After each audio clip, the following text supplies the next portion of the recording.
But then here's, I think, something really critical is this is also the point at which gun rights become almost inseparably merged with those other issues, land issues, any kind of government regulation, private property rights. And so a lot of the things that we saw, the standoffs at Ruby Ridge and Waco, those were about Second Amendment and about a reinterpretation of the Second Amendment that, is what we're used to now, that is far more radical.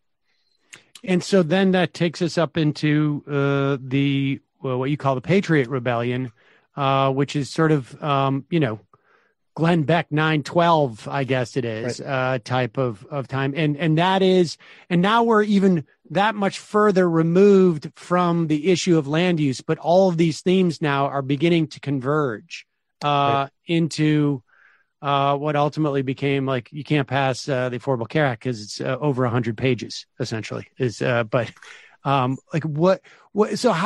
does this further that? And in what context does that, does that explain like why people who have never walked on a piece of soil where a cow has fed, were huge Bundy supporters? Right.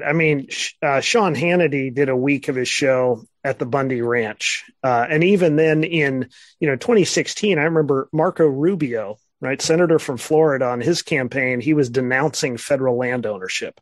And really what that is, that's just sort of making sure there's the nod to the peculiar Western interests within this broader coalition. I think when it's amazing to me. I started this book in, I thought of this book in 2016 during a second Bundy standoff. And this is the one in Oregon. Correct. And I had thought about this in 2014 when there was a standoff between the Bundy family and law enforcement at the Bundy Ranch. And at the time, it was sort of mind-boggling. How could this be happening here in the United States? One reporter asked me that. And, fast forward to 2021, and you're kind of like, well, that sort of thing is Tuesday's news, right?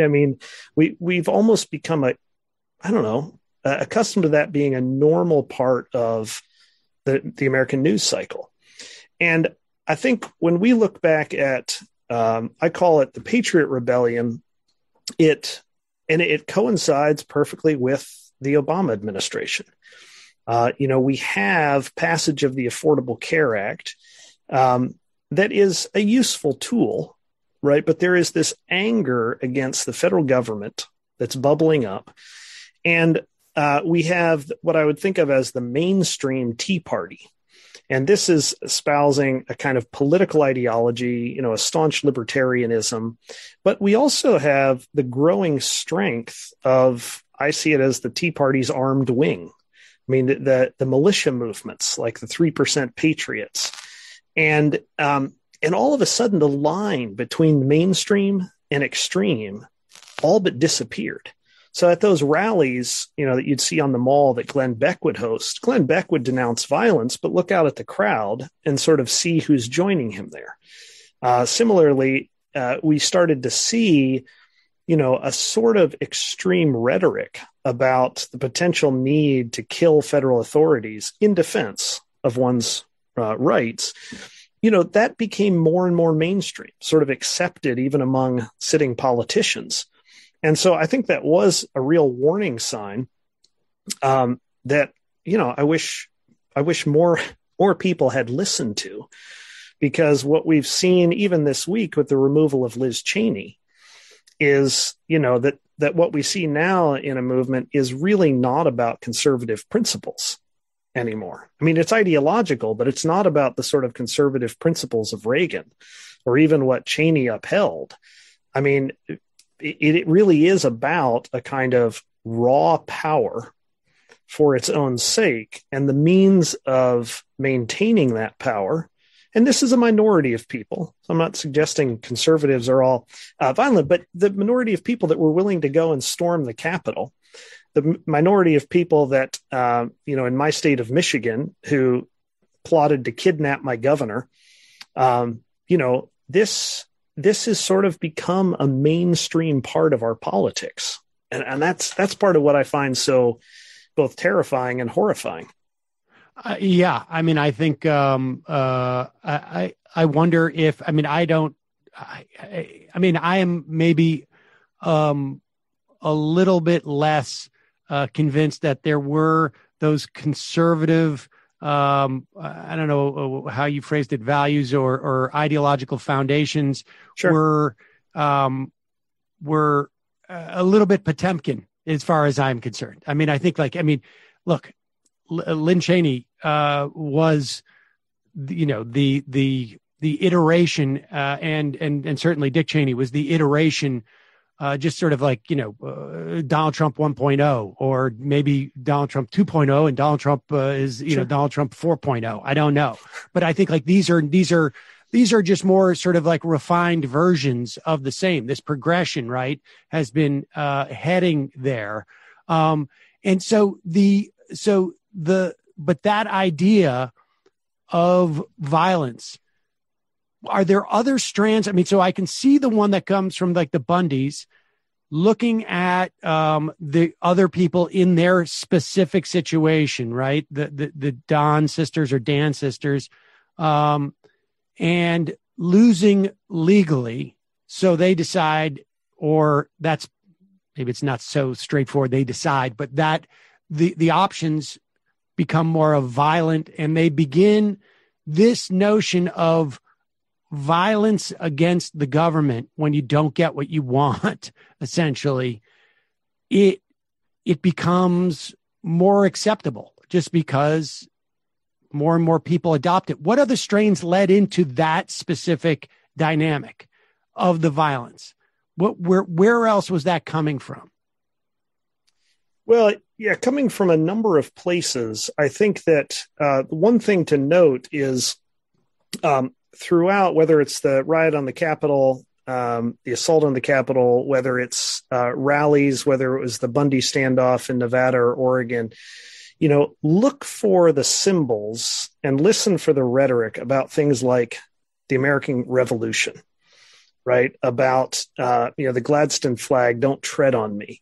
That part of what's valorized in this is, the myth of American independence, where what it took to overthrow the tyranny of the federal government was a violent uprising.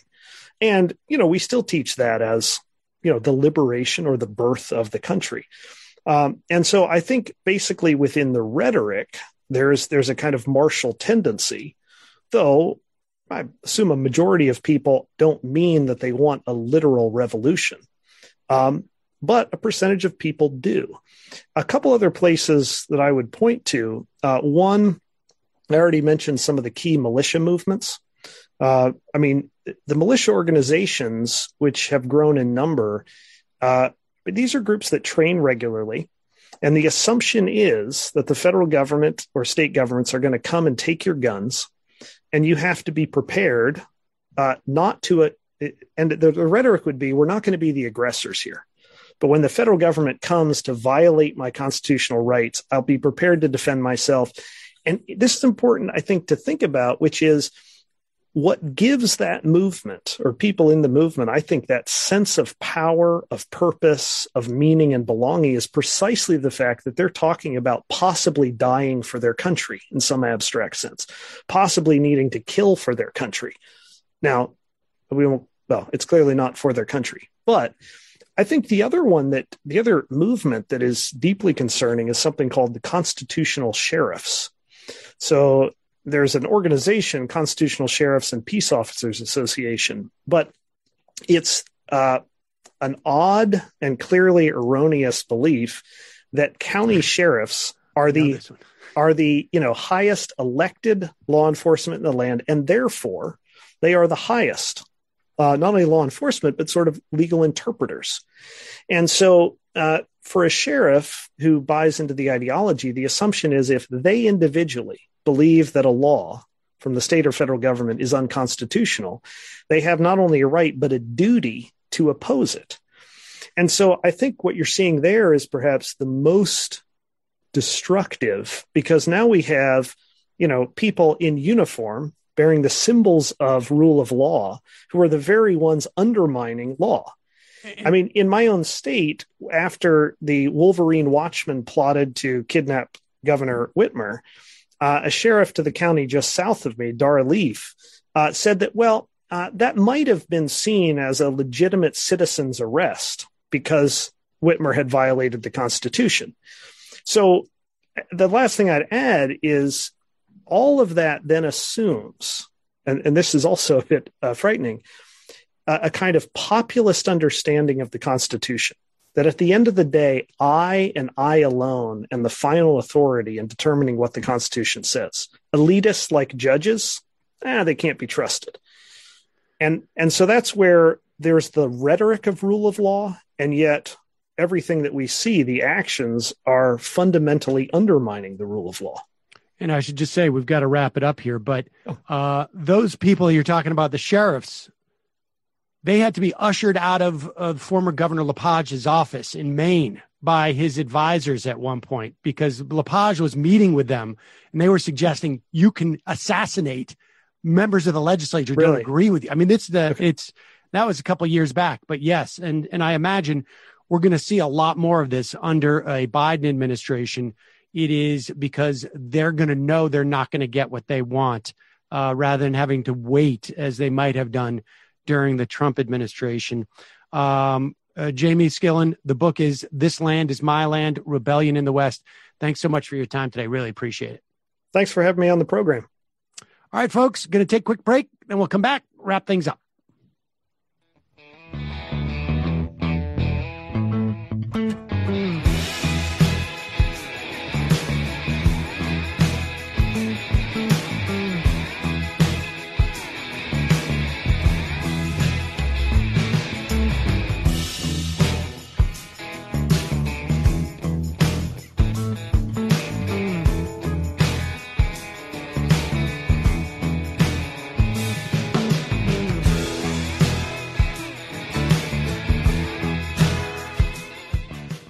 We are back. I have been corrected that I said Lynn Cheney again, as opposed to Liz Cheney. All right. Have you ever considered hypnosis?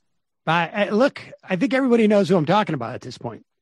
Cheney. That's how I'm going to refer to her from now on.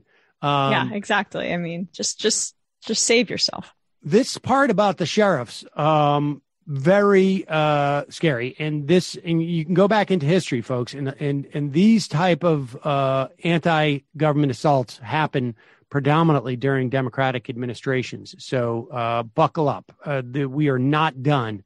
And with the encouragement they're getting from members of the House and, frankly, the Senate, we can expect more of this type of thing. And it will grow. It will grow. And that is our time for today. Emma and I will be back tomorrow, Friday. See you then. And for those of you who are not watching us on Peacock, see you now. Emma is going to lead us into the fun half. We're anticipating old Matt will show up and Brandon Sutton will be here. Just a reminder, it's your support that makes this show possible. When you become a member at jointhemajority.report.com, I am $1 closer to getting hypnosis so that I can remember it's Liz and not Lynn Cheney. So jointhemajority.report.com. Also, justcoffee.coop, fair trade coffee, tea, or chocolate. Use the coupon code majority, get 10% off. And check out the AM Quickie and our you know why you're saying that, Sam? That's his wife. Oh, yeah, no, I know. It's Lynn Cheney is his wife. Yes, right. No, I'm not. I am. Yes. Okay. And I've, been talking about Lynn Cheney for years. It's a story. I am not going to get into it now, but right. Yes. So it's not just a forgetting. I confuse her with her mom. I forgot her name was Lynn. And so. I don't call her Mary Cheney. Right. So, which is the other sister who, Liz Cheney basically threw under the bus because she had to get elected and didn't want to be associated with a sister who was gay, and was for marriage equality. But that's it for me. Don't forget, you can check out Nomi's show The No McKee Show. You can find that at youtube.com, The No McKee Show.